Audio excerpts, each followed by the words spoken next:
SSC के GK GS series में आप लोगों का फिर से स्वागत है। संविधान प्रस्तावना और नागरिकता। संविधान की अनुसूची 7 में शिक्षा का विषय किस सूची में आता है? तो समवर्ती सूची में। निम्नलिखित में से कौन सा विषय भारतीय संविधान की समवर्ती सूची के अंतर्गत नहीं है? तो सार्वजनिक स्वास्थ्य। आधिकारिक भाषाओं की सूची को भारतीय संविधान की किस अनुसूची के अंतर्गत रखा गया है? तो 8वीं सूची के अंदर। भारत के संविधान की किस अनुसूची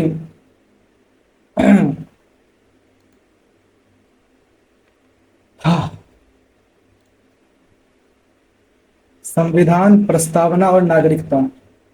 संविधान की अनुसूची 7 में शिक्षा का विषय किस सूची में आता है? तो समवर्ती सूची में। निम्नलिखित में से कौन सा विषय भारतीय संविधान की समवर्ती सूची के अंतर्गत नहीं है? तो सार्वजनिक स्वास्थ्य। आधिकारिक भाषाओं की सूची को भारतीय संविधान की किस अनुसूची के अंतर्गत रखा गया है? तो 8वीं अनुसूची के अंतर्गत। भारत के संविधान की किस अनुसूची में हिंदी भाषा शामिल है? तो 8वीं अनुसूची में। भारतीय संविधान की कौन सी अनुसूची भारत की भाषाओं से संबंधित है? तो 8वीं अनुसूची। भारत के संविधान की दूसरी अनुसूची के भाग ई में निम्नलिखित में से किस अधिकारी के वेतन या परिलब्धियों का उल्लेख है? तो नियंत्रक एवं महालेखा परीक्षक के। भारतीय संविधान की दूसरी अनुसूची का संबंध इनमें से किससे है? तो महत्वपूर्ण पदाधिकारियों के वेतन से। भारतीय संविधान की किस अनुसूची में राज्यों और उसके क्षेत्रों को निर्दिष्ट किया गया है? तो प्रथम में। भारत के राज्यों और केंद्र शासित प्रदेशों को संविधान की किस अनुसूची में सूचीबद्ध किया गया है? तो पहली अनुसूची में। निम्नलिखित में से कौन सा एक विषय भारत के संविधान की संघ सूची के तहत है? तो रेलवेज। संघीय विधानमंडल के एवं कानून बना सकते हैं किससे मुद्दों पर, मतलब किससे संबंधित मुद्दों पर? तो रेलवे संबंधित मुद्दों पर। भारत के संविधान के अनुसार पशुधन और पशुपालन का विषय ब्लैंक में शामिल है, तो राज्य सूची में शामिल है। भारतीय संविधान की किस सूची के अंतर्गत खेल का विषय आता है? तो राज्य सूची के अंतर्गत आता है। भारतीय संविधान के किस भाग में संघ लोक सेवा आयोग का प्रावधान है? तो भाग 14 में। भारतीय संविधान का निम्नलिखित में से कौन सा अनुच्छेद यह प्रावधान करता है कि दिल्ली राष्ट्रीय राजधानी क्षेत्र के लिए एक विधानसभा होगी? तो अनुच्छेद 239 ए। संविधान के निम्नलिखित में से कौन सा अनुच्छेद यह निर्धारित करता है कि राष्ट्रीय ध्वज और राष्ट्रगान का सम्मान किया जाना चाहिए? तो अनुच्छेद 51 ए। 51 ए का भी ए। संविधान के निम्नलिखित में से कौन सा अनुच्छेद मौलिक कर्तव्य भारत की संप्रभुता, एकता और अखंडता को बनाए रखना और उसकी रक्षा करना पर जोर देता है? तो अनुच्छेद 51 ए का सी। भारत के संविधान का निम्नलिखित में से कौन सा अनुच्छेद निवारक निरोध कानून के तहत गिरफ्तार या निरुद्ध किए गए व्यक्तियों को संरक्षण प्रदान करता है? तो अनुच्छेद 22। अनुच्छेद 51 ए के तहत खंड क के संशोधन के अनुसार जो माता पिता या संरक्षक है वो कितने वर्ष तक की आयु वाले अपने यथास्थिति बालक या प्रतिपाल्य के लिए शिक्षा के अवसर प्रदान करें? तो 6 से 14 वर्ष के लिए। भारतीय संविधान का इनमें से कौन सा अनुच्छेद लोक नियोजन के मामलों में अवसर की समता की गारंटी देता है? तो अनुच्छेद 16। भारतीय संविधान के किस अनुच्छेद के अनुसार जनगणना गणना संघ का विषय है? तो अनुच्छेद 246 के अनुसार। भारत के संविधान के किस अनुच्छेद में उल्लिखित है कि मुख्यमंत्री की नियुक्ति राज्यपाल द्वारा की जाएगी? तो अनुच्छेद 164 में। भारत के संविधान के निम्नलिखित में से किस अनुच्छेद में अस्पृश्यता उन्मूलन का उल्लेख है? तो अनुच्छेद 17 में। भारतीय संविधान का कौन सा अनुच्छेद महाराष्ट्र और गुजरात राज्यों के संदर्भ में विशेष उपबंध से संबंधित है? तो अनुच्छेद 371। अनुच्छेद 371 को निम्नलिखित में से किस राज्य के संबंध में विशेष उपबंध से संबंधित है? तो नागालैंड से। भारतीय संविधान का अनुच्छेद 323 किससे संबंधित है? तो लोक सेवा आयोगों की रिपोर्टों से। भारतीय संविधान में मूलतः कितने अनुच्छेद हैं? तो 395। अनुच्छेद 172 2 के अनुसार किसी राज्य की क्या भंग नहीं हो सकती? तो विधान परिषद जो है वो भंग नहीं की जा सकती। राज्य के बोल रहे हैं तो राज्य की विधान परिषद भंग नहीं होगी। भारतीय संविधान के किस अनुच्छेद में कहा गया है कि भारत अर्थात इंडिया राज्यों का संघ होगा? तो अनुच्छेद 1 में। भारतीय संविधान के अनुच्छेद 1 में जिसमें कहा गया है कि इंडिया अर्थात भारत राज्यों का एक संघ है, निम्नलिखित में से किस विशेषता का उल्लेख करता है? तो सहकारी संघवाद का। भारतीय संविधान का अनुच्छेद 2 किससे संबंधित है? तो नए राज्यों का प्रवेश या उनकी स्थापना से। भारतीय संविधान के किस अनुच्छेद में यह उल्लेख है कि राष्ट्रपति या राज्यपाल या राज्य के राज प्रमुख अपने पद की शक्तियों के प्रयोग और कर्तव्यों के पालन के लिए किसी भी न्यायालय के प्रति उत्तरदायी नहीं होंगे? ये अनुच्छेद 361 में कहा गया है। संविधान का निम्न में से कौन सा अनुच्छेद भारत सरकार के अंतर्गत लाभ का पद रखने के लिए संसद के किसी भी सदन के सदस्य की अयोग्यता के संबंध में विवरण प्रदान करता है? तो अनुच्छेद 102। भारतीय संविधान के निम्नलिखित में से किस अनुच्छेद में यह वर्णित है कि संसद के पास संघ सूची में शामिल किसी भी मामले के संबंध में कानून बनाने की विशेष शक्तियां हैं? तो अनुच्छेद 246 के अनुसार। भारतीय संविधान सभा ने किस वर्ष भारत के संविधान के अनुच्छेद 370 को अंगीकार किया जिससे जम्मू कश्मीर के लिए विशेष दर्जा और आंतरिक स्वायत्तता सुनिश्चित हुई? तो 1949 में। भारतीय संविधान के कौन से अनुच्छेद संघ की कार्यपालिका से संबंधित हैं? तो अनुच्छेद 52 से 78 तक। भारत के संविधान का अनुच्छेद 300A किससे संबंधित है? तो संपत्ति के अधिकार से। भारत में निम्नलिखित में से कौन सा अनुच्छेद सांसदों के विशेषाधिकारों से संबंधित है? तो अनुच्छेद 105। भारत के संविधान के अनुच्छेद 112(1) के अनुसार निम्न में से किसे यह सुनिश्चित करने का उत्तरदायित्व सौंपा जाता है कि व्यय का वार्षिक विवरण संसद के दोनों सदनों के समक्ष रखा जाए? तो राष्ट्रपति। निम्नलिखित में से कौन सा युग्म सुमेलित नहीं है? तो अनुच्छेद 79 जो है वो सर्वोच्च न्यायालय का नहीं है, ये युग्म जो है ये गलत है। भारतीय संविधान का कौन सा अनुच्छेद धन विधेयक की परिभाषा से संबंधित है? तो अनुच्छेद 110। भारतीय संविधान का निम्नलिखित में से कौन सा अनुच्छेद हमें धन विधेयक का विवरण देता है? तो अनुच्छेद 110। निम्नलिखित में से कौन सा अनुच्छेद भारत के जम्मू और कश्मीर राज्य से संबंधित है? तो अनुच्छेद 370। हाल ही में हटाया गया अनुच्छेद 370 भारत के किस राज्य से संबंधित है? तो कश्मीर से। भारतीय संविधान के अनुच्छेद किसके अनुसार वर्ष का केंद्रीय बजट, जिसे वार्षिक वित्तीय विवरण भी कहा जाता है, उस वर्ष विशेष हेतु सरकार की अनुमानित प्राप्तियों और व्यय का विवरण होता है? तो अनुच्छेद 112 के अनुसार। भारत के संविधान का निम्न में से कौन सा अनुच्छेद संसद के दोनों सदनों की संयुक्त बैठक के लिए प्रावधान करता है? तो अनुच्छेद 108।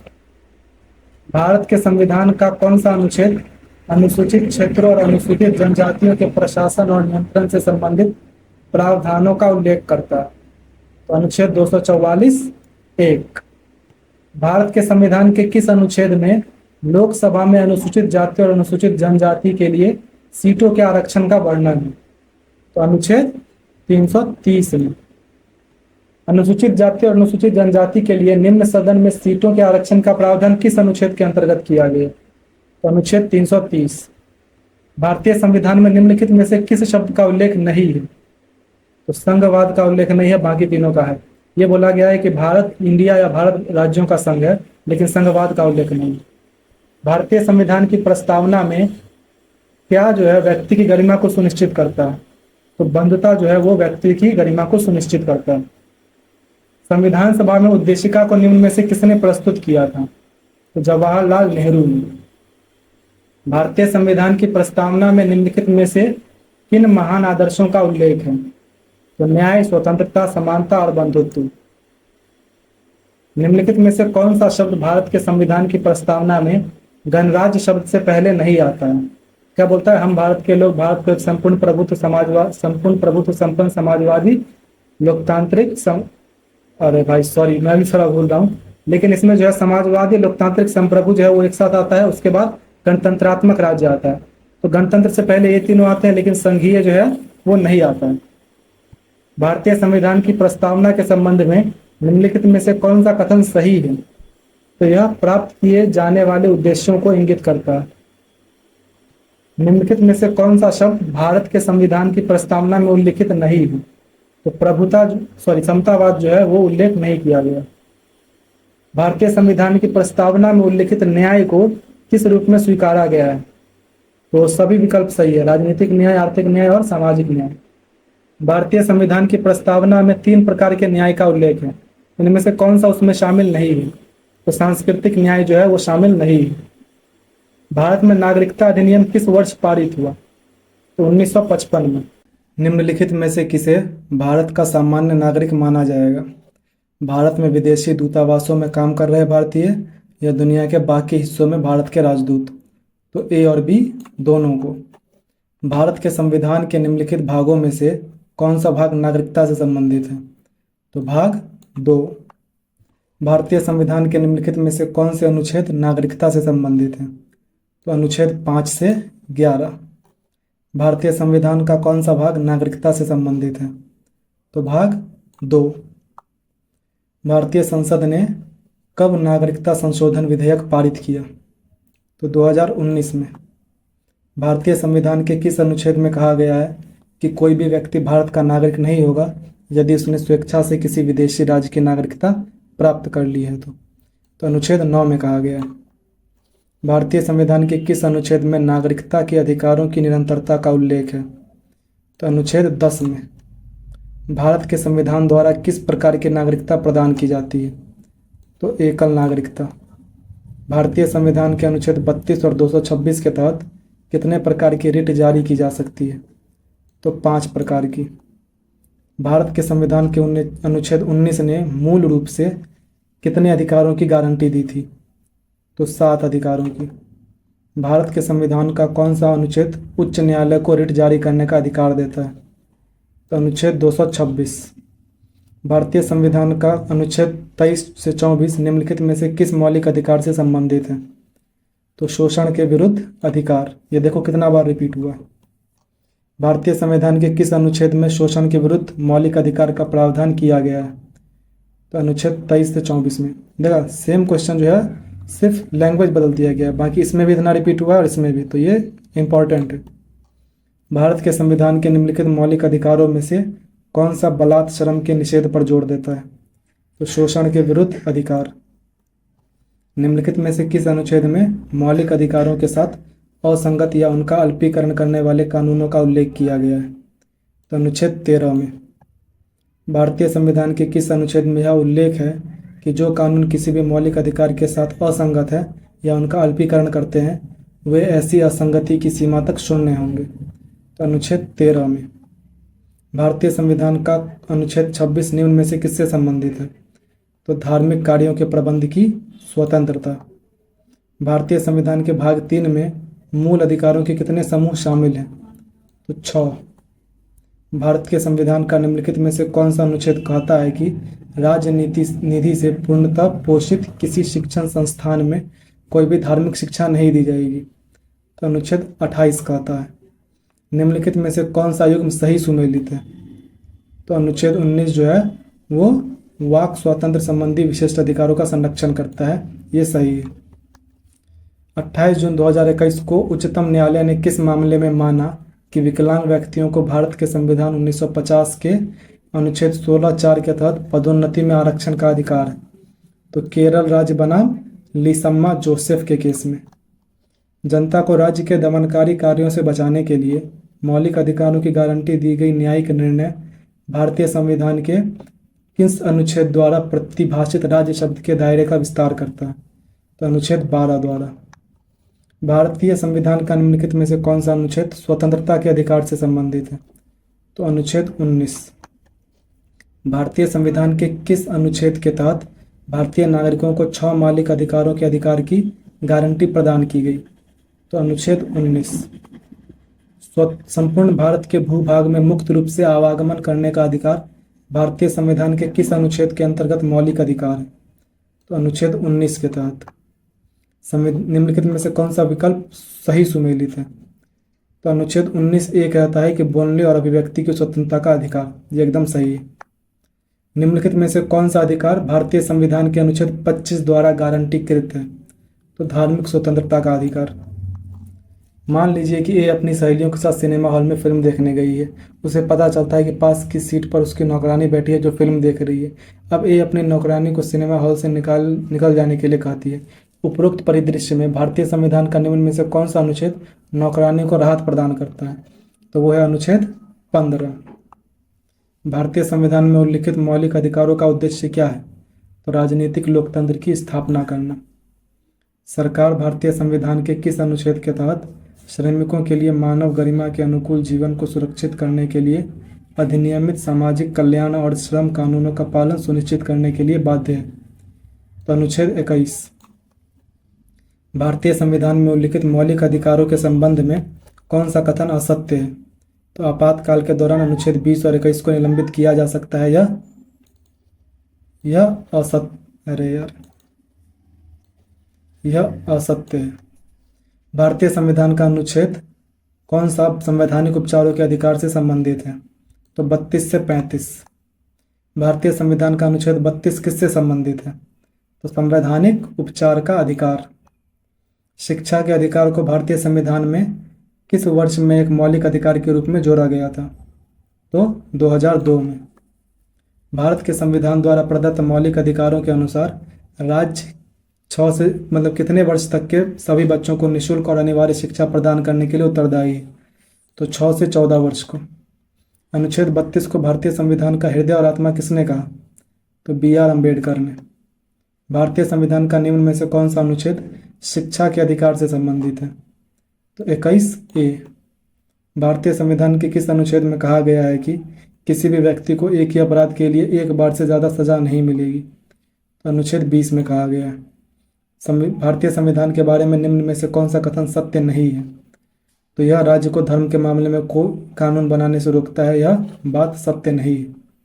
भारतीय संविधान के निम्न में से किस अनुच्छेद में अपराधों की दोष सिद्धि के संबंध में सुरक्षा का प्रावधान है? तो अनुच्छेद 20 में। भारतीय संविधान में उल्लिखित निम्न में से कौन सा कथन धर्म की स्वतंत्रता के अधिकार के संबंध में सत्य है? तो इसमें उल्लेख है कि राज्य का अपना धर्म होता है के संबंध में असत्य है। तो ये जो है इसमें उल्लेख है कि राज्य का अपना धर्म होता है, ये बात गलत है। इस तरह से तुम्हारा ये समाप्त हुआ। आपका जो भी स्कोर हुआ कमेंट कर दीजिए। मिलते हैं नेक्स्ट वीडियो में।